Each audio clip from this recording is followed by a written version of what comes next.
Hey, hello everybody. Welcome to the sound test room.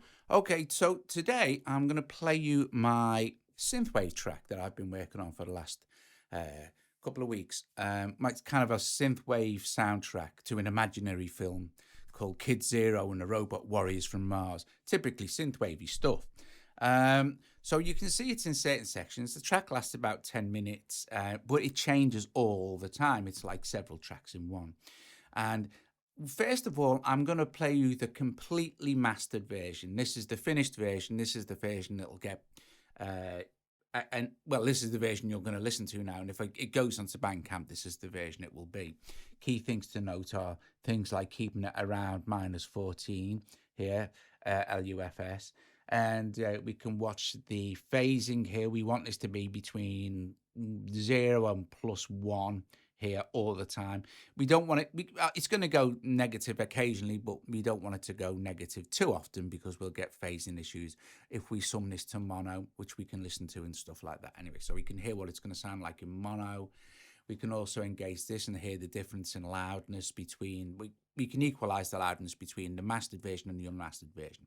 But first of all, I'm going to play the track and then I'm going to run through the various chain and and I'll play you parts of it without the mastered version, and you'll notice a huge difference. If you were to listen to that now, you'd think, oh yeah, it sounds okay. Anyway, so I'm going to turn the microphone volume down, and I'm just going to play this for you first in its entirety. I was just going to make a YouTube video for the track, but I thought it may be more interesting for us to go through the mastering process first. Okay, so here we go.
Okay, so uh, that's the finished version. That's the mastered track. So first of all, what we'll do is we'll take certain sections of this, and I'll drop in and out the actual the entire mastering chain. Um, you see what the thing is. You see when something all of a sudden goes louder. For instance, this. Okay.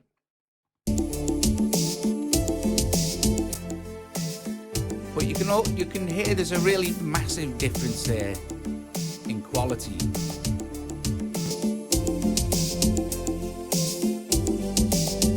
But if we hit this, which this will basically equalize the volume. So here's the mastered version. And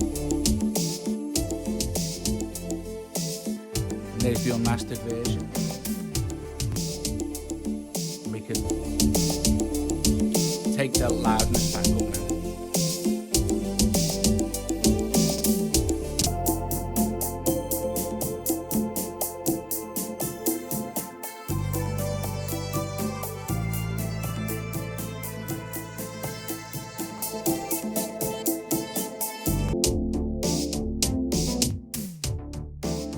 I mean, it still sounds okay. So if you've never heard the mastered version, you think it sounded okay.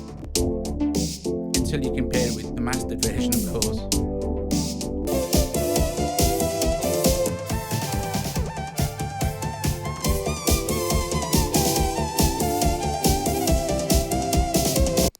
Now, of course, the thing is messing around with it. Now, I use this is a pretty much a standard kind of set of what would we call them? Do you know what thingies? Effects and stuff, EQs, compressors.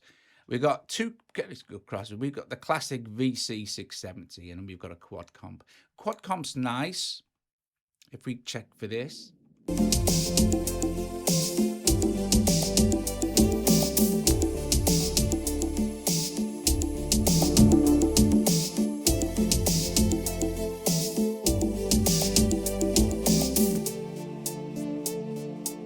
This is just brilliant. It's nice for controlling the actual end volume as well.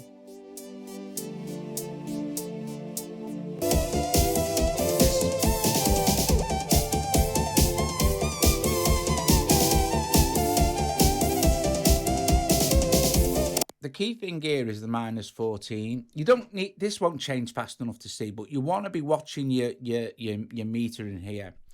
If this goes too much above this, I mean, you're okay a little bit, you know what I mean? A few dB here and there ain't going to do any harm. But if it's going too loud, if you're like it kind of -9, you're getting into the loudness wars thing, which is okay for CD, but nearly everything now is streaming services, and they don't like anything that goes above -14 too much.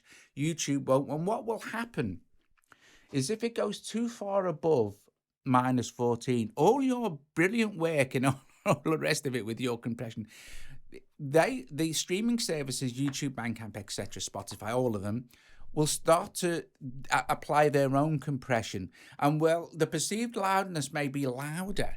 You've lost all that, all its dynamic stuff will all be flattened out, sort of thing. So all your hard work of making it sound nice and dynamic and stuff like that it'll be wrecked basically by the compression algorithms that the streaming services use. You don't really want that.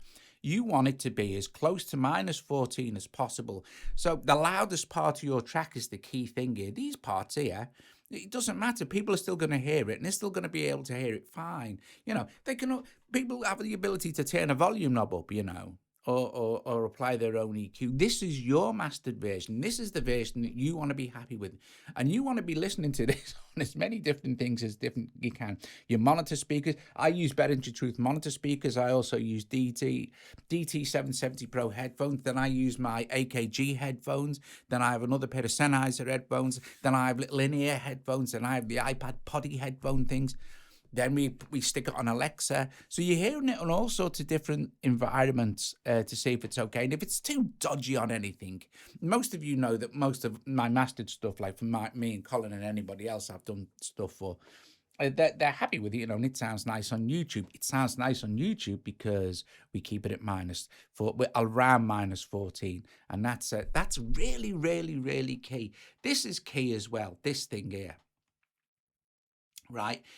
When you're going beyond this point here, if you're starting to go into minors, what'll happen is if I play this now, and I'll show you a mono thing.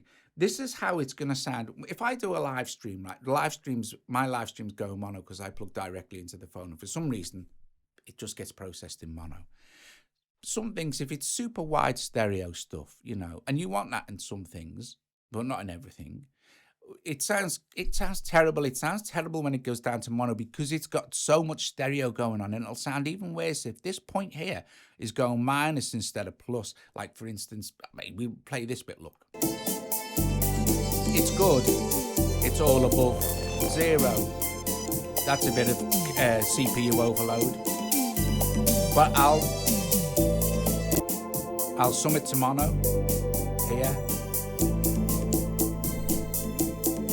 Loses loads, right? Because there's a lot of stereo going on in this track.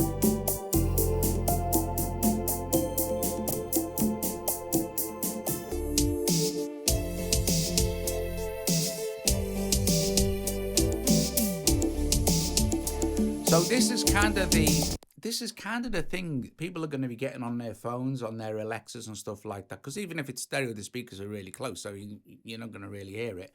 So, for instance, you've got things like this compared with a wider stereo spread with headphones, etc., and wide monitors.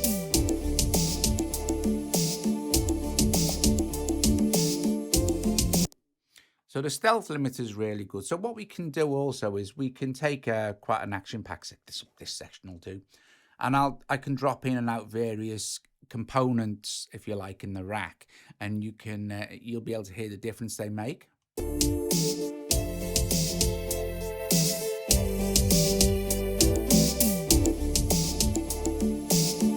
It's so good, the 670. I'll say a little bit about the E. I use this in every single thing that I master. Every single thing. This is the most amazing EQ. It's just absolutely brilliant. It's obviously based on the classic hardware, but it's so good.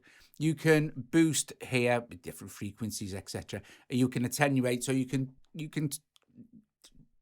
calm the boosting down. Basically, if we listen to some of this now, I'll just play it. That's without it. It's so good. And it's so difficult to make it sound rubbish. But listen, if I do this and then attenuate it,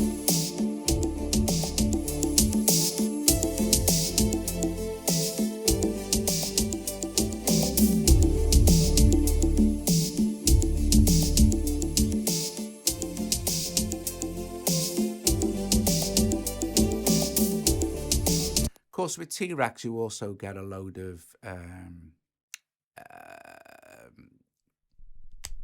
presets for your components in your rack, your effects. I'm losing me for Ed, but I do love quad comp as well, and I love the classic EQ. I had T-Racks when a long time ago when it first came out, and it only had a couple of components, and it had these kind of classic mastering. If we go to global, we can look at legacy, classic only, and stuff like that, and all this kind of thing. It's just so cool. It's just great. And then also down here. Now, what I could do, although this really does push the CPU, although it won't affect the final mix. So if I can get just a section of the track that sounds right, what I do like to do as well is go down to the tapes.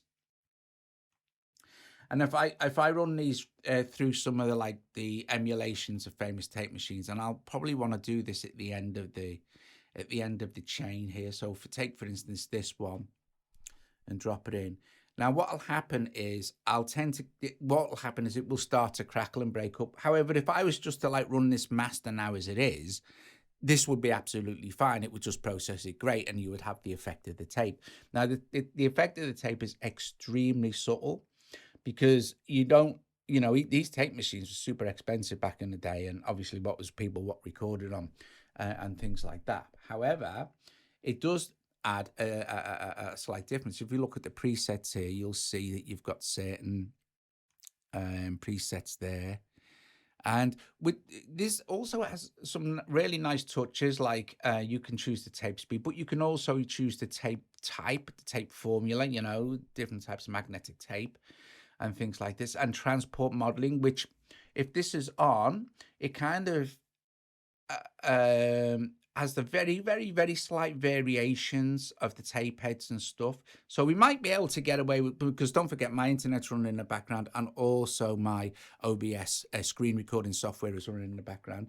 But we might be able to get an idea of the differences. It's unlikely you'll actually hear it on YouTube, but there you go. But anyway, here we go. So you're getting loads of crackling.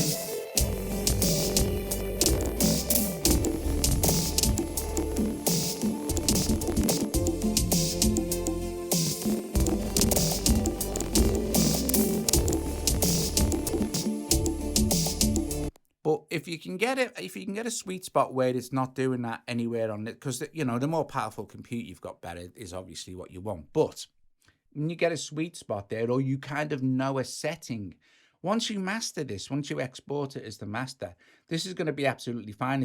It's not going to capture all that CPU overload. It's just going to process the track as it is. Anyway, that's not in this one anyway, so we can take it out. So there you go. Oh, that's just the master match EQ. If you drop another track in, it'll try and match its EQ for yours. Yeah, so awesome stuff. That's basically how I master pretty much everything. I did an album for a friend of mine, Dean Thomas. His settings are so going to global. Here we go. Oh, here's for my Little Hearts in the Big Picture album, I used this. So that's what I used for Little Hearts in the Big Picture. But you'll see again, I have a similar, I always have the EQ P1A in there, the V670, always the stealth limiter, and pretty much always the classic EQ. If we have a look at the one I did for Dean, which is pretty much exactly the same. So I mastered them more or less exactly the same. So this is what I do. I tend to work in the same way each time I actually master something. But yeah, let's go back to my Synthwave track. Let's just load up my project again. It's in here somewhere, I think. Kid Zero mastering chain. There we go. And this will just hopefully load in my music as well. If it hasn't, I'll be very upset. But it doesn't matter. I can always do it again. Oh, there we go. So yeah, so that's what it is. Let's just go to here.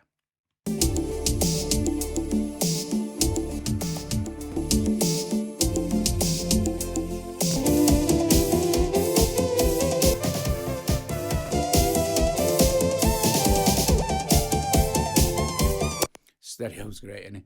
Right, anyway, guys, there you go. There's a couple of things to, of course, you can just run into the meters as well, but also includes most of the other stuff that's already there. Right, okie dokie. I will point out, I will say, this button here, all this is if you want to kind of assemble your album, so you drop the next track there and you can do it and send it off and have it, CD companies can burn it for you and stuff like that. This is only one track, so not much point in that. One long track sort of thing. I think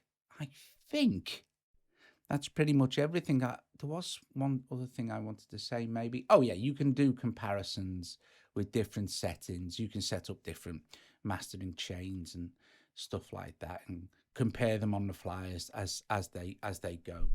And yeah, but you can set up any chain you like. You could drop the Black 76 in there. You could take this one out. I need to master this, so I need to render it. And exporting it is super easy. You make sure you're back at the beginning of the track.